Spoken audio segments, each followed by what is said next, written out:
आज हम एक कहानी की तह तक चलेंगे। एक गांव, उसके बीचों बीच खड़ी एक डरावनी हवेली और उस हवेली में दफन एक ऐसा राज जो दशकों से अपनी खामोशी में चीख रहा है। पर सोचिए, क्या हो अगर हवेली का ये जो खौफ है वो किसी भूत प्रेत का नहीं बल्कि एक माँ के टूटे हुए दिल का हो। बस यही एक सवाल पूरी कहानी की चाबी है। तो चलिए मिलकर इस पहेली को सुलझाते हैं। तो चलिए शुरू करते हैं। कहानी है पूनपुर गांव की और उस मनहूस हवेली की जिसकी परछाई पूरे गांव पर पड़ती है।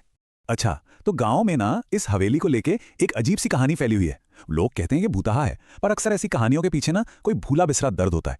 और यहाँ की कहानी एक सफेद बालों वाली बूढ़ी औरत के चारों ओर घूमती है। कोई ठीक से नहीं जानता कि वो इंसान है या कोई साया, और बस यही बात गांव वालों के दिलों में खौफ पैदा करती है।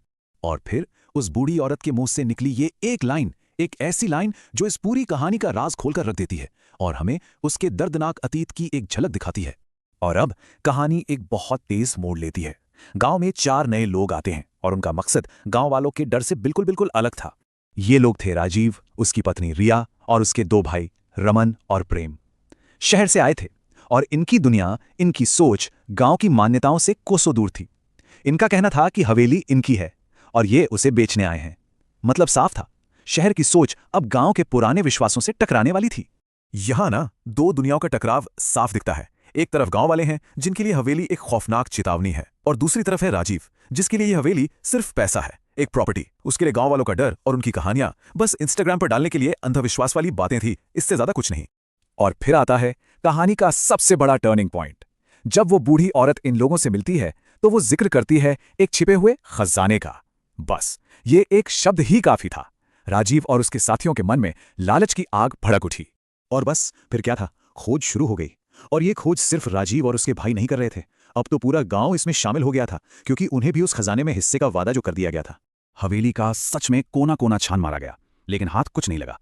फिर एक गांव वाले की नजर हवेली के पिछले हिस्से में टूटी हुई छत के मलबे पर पड़ी, और मलबे के नीचे एक पत्थर की पटिया। जैसे ही उसे हटाया गया, नीचे की तरफ जाती सीढ़ियां दिखाई दी। सीढ़ियां एक अंधेरे सीलन भरे तहखाने में जा रही थी, और उस तहखाने के अंधेरे में रखा था एक पुराना भारी भरकम लोहे का संदूक। तो सवाल यह है, उस संदूक में क्या था? इतनी मशक्कत के बाद आखिर वो कौन सा खजाना था जो उनके हाथ लगा? संदूक खुला और अंदर सोना या चांदी नहीं, अंदर था एक बच्चे का कंकाल। बस इस खौफनाक सच ने वहां खड़े हर इंसान को अंदर तक हिलाकर रख दिया। चलिए अब कहानी के उस हिस्से में चलते हैं जहां पता चलेगा कि ये खजाना आखिर था क्या। वो बूढ़ी औरत जिसका नाम गौरी था, अब अपनी दर्द भरी कहानी सुनाना शुरू करती है। ये गौरी के टूटने की, उसके पागलपन की कहानी है। एक वक्त था जब वो इसी हवेली में खुशी खुशी रहती थी। फिर उसने एक बेटी को जन्म दिया, पर बेटे की चाहत और समाज के दबाव में उसके अपने पति और ससुर ने ही उस बच्ची को ठुकरा दिया।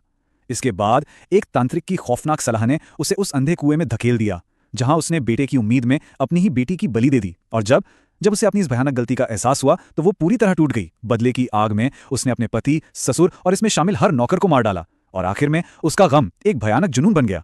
उसने अपनी बेटी की लाश को उस संदूक में रखा और उसे अपना कीमती खजाना कहने लगी। सोचिए जरा, उसके पति ने क्या कहा? हमारे खानदान में बेटी नहीं होती, मुझे बेटा चाहिए था। ये सिर्फ शब्द नहीं थे, ये वो क्रूरता थी जिसने एक मां को जिंदे जी मार दिया और गौरी को उस पागलपन की दहलीज पर लाकर खड़ा कर दिया जहां से वापसी मुमकिन नहीं थी। और बस यहीं गौरी का दिमागी संतुलन पूरी तरह से खत्म हो गया। उसका दर्द, उसका पछतावा इतना ज्यादा था कि उसने अपनी मरी हुई बेटी की लाश को संदूक में ऐसे बंद किया जैसे कोई अपना सबसे अनमोल हीरा छुपा रहा हो। उसके लिए वो कंकाल अब मौत का सबूत नहीं था, वो उसका अनमोल खजाना था जिसे वो दुनिया की नजरों से बचाकर रखना चाहती थी। तो चलिए वापस आज में लौटते हैं। गौरी का दर्दनाक सच तो सबके सामने था, लेकिन राजीव का लालच अब खत्म नहीं हुआ, वो सिर्फ गुस्से में बदल गया। जैसे ही राजीव को यह समझ आया कि कोई सोना चांदी नहीं है, तो उसने गुस्से में आकर उस संदूक को लात मार दी। ये सिर्फ एक संदूक पर लात नहीं थी, ये एक मां की टूटी फूटी आखिरी याद पर लात थी। और बस ये देखते ही गौरी के अंदर अपनी बच्ची के लिए जो दबा हुआ प्यार था, वो एक भयानक हिंसक गुस्से में फट पड़ा। राजीव ने भी बड़ी चालाकी से पुलिस को बुला लिया और सारा इल्जाम गौरी पर डाल दिया कि ये एक पागल औरत है जिसने हम पर हमला किया। लेकिन खेल यहीं पलट गया।